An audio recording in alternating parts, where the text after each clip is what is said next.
हाँ तो चलिए स्टूडेंट, आज का टॉपिक है बेटा हमारा पैकिंग इफिशिएंसी और पैकिंग फ्रैक्शंस। ठीक है, पैकिंग मोस्ट आईएमपी है, स्टेट बोर्ड के पॉइंट ऑफ व्यू से, नीट जेईई के पॉइंट ऑफ व्यू से भी बहुत ज़्यादा इंपॉर्टेंट टॉपिक है पैकिंग फ्रैक्शन और पैकिंग इफिशिएंसी। कैलकुलेट करने के लिए 2 मार्क्स के लिए आता है एग्जाम में, स्टेट बोर्ड वगैरह के बेटा, और नीट जेईई में भी बहुत सारे नेचर न्यूमेरिकल्स वगैरह छोटे मोटे इस पर चीज़ें आती हैं। चलिए देखिए अब क्या होता है पैकिंग फ्रैक्शन और पैकिंग इफिशिएंसी। सबसे पहले बात करते हैं अपन packing fraction. It is the extent of packing, एक तरह का extent of packing of constituent particle, it may be atoms, ions और molecule in a unit cell. ठीक है, इस कॉल्ड एज दी पैकिंग। इसको कहा जाएगा पैकिंग। ऑफ फ्रैक्शन में अगर कैलकुलेट करते हैं उसको कहा जाएगा पैकिंग फ्रैक्शंस। ठीक है, और उसको परसेंटेज में करते हैं तो उसको कहा जाएगा पैकिंग इफिशिएंसी। ठीक है, तो ये एक तरह का बेटा क्वांटिटी है। It is the extent of packing, यानी कितनी ज़्यादा। फॉर एग्जांपल हमारे पास में एक बॉक्स है, उस बॉक्स में मैंने आपको कहा कि भाई आपको टेनिस के बॉल जमा कर रखने हैं। ठीक है, एक बड़ा एक बॉक्स है, उसमें टेनिस के बॉल, एक तरह का अपन कोई रघुवीर अपन जो है कहीं गए स्वीट के दुकान पर, अपन ने वहाँ से लड्डू लिया, लड्डू को अपने को पैक करना है। तो लड्डू को अपन कितना अच्छे से पैक करते हैं और पैक करने के बाद में कितनी जगह वो लड्डू ऑक्युपाइड करते हैं in a fraction is called as the packing fraction. ठीक है, और कितनी जगह वो ऑक्युपाइड करते हैं in a percentage is called as the packing efficiency. Very simple है, सिंपल सा फंडा है, आसानी से समझो, कोई दिक्कत नहीं। कि भाई आप जो है किसी चीज़ को बेटा कहीं पर जमा रहे हो, अरेंज कर रहे हो, अरेंज करने के बाद में उन्होंने कितनी जगह को कवर किया, घेर लिया, ऑक्युपाइड किया है, फ्रैक्शन में इसको पैकिंग फ्रैक्शन कहा जाएगा। और उसी जगह को आप परसेंटेज में बताते हैं तो उसको कहा जाएगा पैकिंग इफिशिएंसी। आई होप कि यहाँ ये आपको क्लियर हो चुका है। ठीक है, अब चलिए अपन देखते हैं कि किस तरीके से इसको अपन मालूम करते हैं कि हमको पैकिंग फ्रैक्शन और पैकिंग इफिशिएंसी जो है बेटा वो कैलकुलेट करना है तीनों के लिए। यानी तीन कौन कौन से सिस्टम हमारे पास में, तो number first one is the SCC, simple cubic cell वाले के लिए अपने को मालूम करना है। सेकेंड वाले जो अपने को मालूम करना है वो करना है बीसीसी, बॉडी सेंटर क्यूबिक, और थर्ड वाला जो मालूम करना है वो करना है एफसीसी, फेस सेंटर क्यूबिक। तीनों के लिए अपने को मालूम करना है। तो चलिए अपन सबसे पहले मालूम करते हैं फॉर एससीसी यानी सिंपल क्यूबिक जो है सेल के लिए हमारे पास में किस तरीके से जो है वो पैकिंग फ्रैक्शन या पैकिंग इफिशिएंसी निकल करके आएंगी। तो सबसे पहले नंबर फर्स्ट लेता हूं मैं एससीसी, सिंपल क्यूबिक सेल। अब सिंपल क्यूबिक सेल में सबसे पहले हम किस तरीके से इसको जनरेट करते हैं, इसकी अरेंजमेंट कैसी होती है, कैसा ये दिखता है। ठीक है, तो मैं आपको सिंपल में बताऊंगा पहले कि मैंने क्या किया बेटा, ये टेनिस की 4 बॉल की एक लेयर,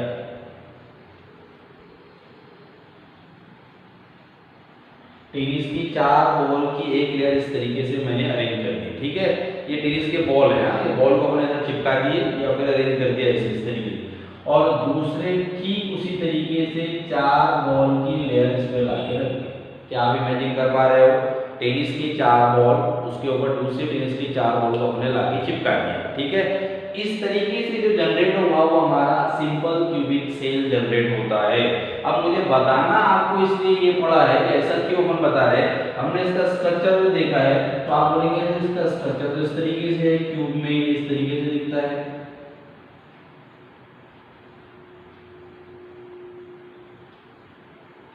ये इसका स्ट्रक्चर है।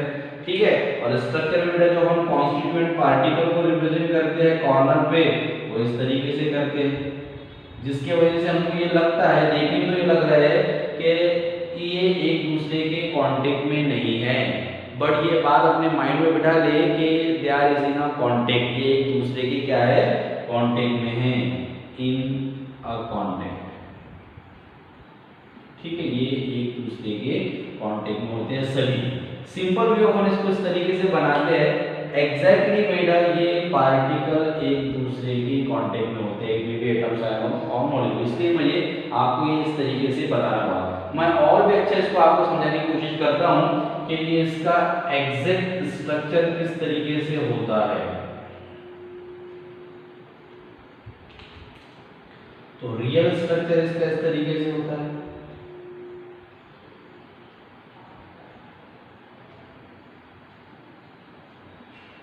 ये है ओके।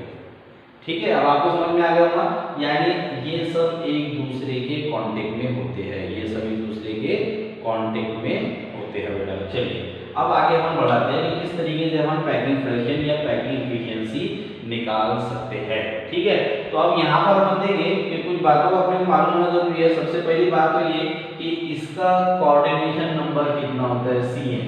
ठीक है, अब ये सब बातें जो हम बता रहे हैं बेटा एक्स्ट्रा की नोट्स में, तो आपने देखा मटेरियल में ये सब चीजें नहीं है, लेकिन मैं एक्स्ट्रा इसलिए बता रहा हूँ कि जो है बेटा ये हम देखें तो नीट जेई के point of view, NEET oblique JEE, ठीक है, ये भी अपन यहाँ पर कवर करते हुए चल रहे हैं सभी टॉपिक, और इलेबोरेट करके पूरा अच्छे से आपको एक्सप्लेन करके मैं बता रहा हूँ। ठीक है, तो कोऑर्डिनेशन नंबर की अपन बात करेंगे तो कोऑर्डिनेशन नंबर यहाँ पर होता है बेटा 6। What is coordination number? तो कोऑर्डिनेशन नंबर बेटा वेरी सिंपल है कि भाई एक पार्टिकल को कितने पार्टिकल टच कर रहे हैं। ठीक है, एक एटम्स को कितने एटम टच कर रहे हैं उसका कोऑर्डिनेशन नंबर होता है, प्रॉपर हमने बताया। जैसे कि अगर अपन यहाँ की बात करें तो बेटा जब इसको ये टच कर रहा है तो इसको इधर ये भी टच कर रहा हूँ, जब इसको यहाँ ये टच कर रहा बेटा तो यहाँ पर टच कर रहा हूँ, नीचे ये टच कर रहा तो ऊपर भी टच कर रहा हूँ। तो भाई इसको कितने लोग टच कर रहे हैं, 6 लोग टच कर रहे हैं, इसका कोऑर्डिनेशन नंबर हो गया 6। दूसरी बात होती है कि in SCC how many numbers of effective atoms are present, इसमें कितने इफेक्टिव एटम प्रेजेंट होते हैं। तो इससे पहले ही अपन ने कैलकुलेट कर लिया था कि नंबर ऑफ इफेक्टिव एटम कितने होते हैं, इसको Z से अपन ने रिप्रेजेंट किया था। हमने देखा था कि the contribution of one corner is 1/8, यानी जो कंट्रीब्यूशन होता है एक कॉर्नर का वो 1/8 होता है। तो हाउ मेनी कॉर्नर्स, कितने कॉर्नर्स हमारे पास में, 8 कॉर्नर है। तो यही करके बता देता हूं मैं, यहां से एक आंसर हो गया हमारे पास में। तो नंबर ऑफ इफेक्टिव एटम यानी एटम्स Z में लिखता हूं डायरेक्ट रिप्रेजेंटेशन से, इसको कितने हमारे पास में 1 एटम्स होते हैं। ठीक है, अब एक और खास बात यहाँ पर कि हम देखें बेटा यहाँ के एक अगर एटम्स है तो एटम किस तरीके से, हाउ टू लुक लाइक, वो दिखता कैसा है। तो एटम का अगर स्ट्रक्चर या शेप देखें अपन तो स्फेरिकल होता है। ठीक है, तो what is the volume of sphere, भाई किसी स्फीयर का वॉल्यूम क्या होगा, volume of sphere. Very good, आपको पता है किसी स्फीयर का सर्कल का वॉल्यूम जो है बेटा वो होता है 4/3 पाई r क्यूब। तो ये चीज याद रखेंगे। ठीक है, एक स्फीयर का वॉल्यूम जो है बेटा वो 4/3 पाई r क्यूब होता है। तो एक एटम का वॉल्यूम भी कितना होगा, वेरी गुड, एक एटम का वॉल्यूम भी बेटा 4/3 पाई r क्यूब होगा। दो एटम का वॉल्यूम कितना हो जाएगा, तो 2 × 4/3 पाई r क्यूब हो जाएगा। तीन एटम का वॉल्यूम कितना हो जाएगा बेटा, तो उसको 2 के लिए 2 से मल्टीप्लाई करेंगे, 3 के लिए 3 से मल्टीप्लाई करेंगे, 4 के लिए 4 से मल्टीप्लाई करेंगे। ठीक है, तो इस तरीके से हमारे पास में वॉल्यूम ऑफ इफेक्टिव एटम यहाँ पर आते चले जाएंगे। ठीक है, यहाँ तक के शायद क्लियर हो गया होगा। अब हम आगे बढ़ जाएंगे किस तरीके से हम इसको कैलकुलेट करते हैं। ठीक है, अब देखिए जरा, मैं यहाँ पर मानूं कि ये सब के सब बेटा यहाँ से यहाँ तक की जो लेंथ है वो a है, ये भी a है, क्योंकि a क्यूब है यहाँ पर, यानी किधर से भी आप कुछ भी ले सकते हैं। तो भाई वॉल्यूम ऑफ यूनिट से it is the a cube. अब एक और खास बात यहाँ पर कि अगर ये दो एटम एक दूसरे के कांटेक्ट में हैं तो यहाँ से यहाँ इसकी लेंथ कितनी है, तो हम बोलेंगे यहाँ से यहाँ ये एक आ रहा है और यहाँ से यहाँ ये दूसरा आ रहा है। ठीक है, तो a मैं रिप्रेजेंट करता हूँ कि a क्या है, तो a is the edge length, a जो है मेरे पास में वो एज लेंथ है, और r क्या है मेरे पास में, तो r है मेरे पास में रेडियस। तो what is the relation between edge length and radius, what is the relation between edge length and radius for the SCC, यानी सिंपल क्यूबिक सेल के लिए एज लेंथ और रेडियस का क्या रिलेशन है। तो हमको पता चल गया यहाँ पर क्या भाई a is equal to 2r, a is equal to 2r, ये फर्स्ट फॉर्मूला निकल करके आया। वेरी सिंपल है, बहुत आसान है कि अगर भाई ये पार्टिकल बेटा एक दूसरे को टच कर रहे हैं तो मैं इसको थोड़ा सा और बाहर निकाल के आपको बता दूं ताकि और इजी और आसानी से आपको समझ में आ जाए। जब ये पार्टिकल बेटा एक दूसरे को, ये भी मैं थोड़ा सा मिला देता हूँ, तो जब पार्टिकल एक दूसरे को टच कर रहे हैं, ठीक है, तो भाई ये इसके सेंटर का हाफ यहाँ पर हो जाएगा r, ये वाला हाफ हो जाएगा r, और यहाँ से यहाँ की जो लेंथ थी की एज लेंथ उसको हमने a माना, तो व्हाट इज द रिलेशन, तो रिलेशन यहाँ पर बन गया a is equal to 2r, a is equal to क्या बन गया हमारे पास में 2r। लेकिन एक बात ये है कि हमारा तो ये एक क्यूब है,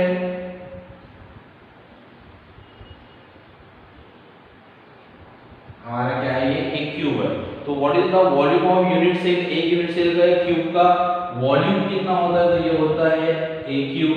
जैसा कि हमने रिलेशन बनाया था कि a is equal to 2r, तो मेरे पास में a होता है क्यूब, तो ये हो जाएगा मेरे पास में 2r का होल क्यूब, 2r का होल क्यूब यानी कितना हो जाएगा, ये 8r क्यूब हो जाएगा। ठीक है, आई होप कि आपको यहाँ तक कर सभी बातें समझ में आ गई।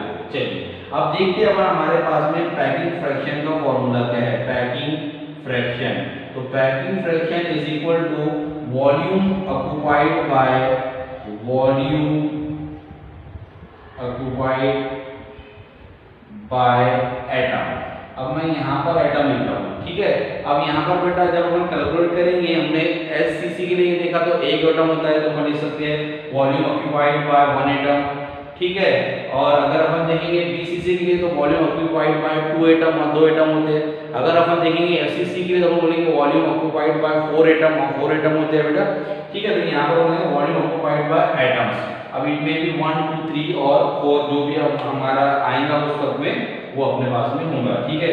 नीचे करेंगे हमने यहाँ पर अपॉन में total volume of unit cell, total volume of unit cell, ठीक है। फॉर्मूला याद रहेगा, सिंपल है कि भाई packing fraction is equal to volume occupied by number of atom, it may be 1 2 3 4 हो सकते हैं, divided by total volume of unit cell is called as the packing fraction.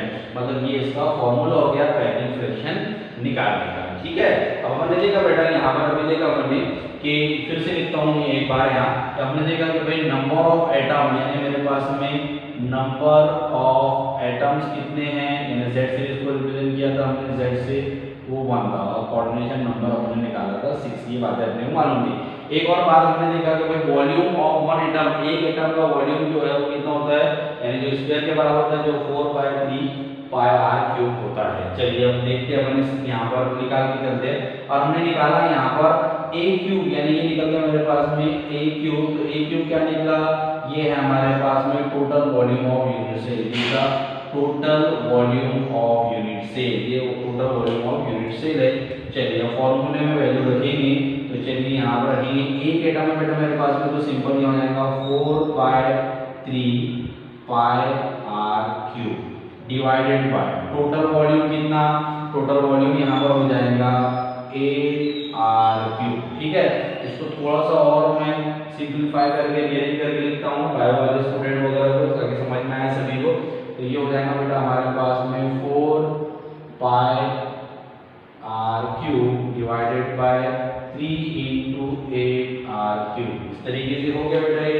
अब जो कैंसिल होता है उसको कट कर दे, भाई r क्यूब में r क्यूब को मार देगा, यानी ये कट जाएगा, 4 2 सा यहाँ पर ये 8 हो जाएगा बेटा। हमारे पास में निकल करके क्या आया, हमारे पास में निकल करके आया pi divided by 3 into 2, direct निकला यहाँ पर 6।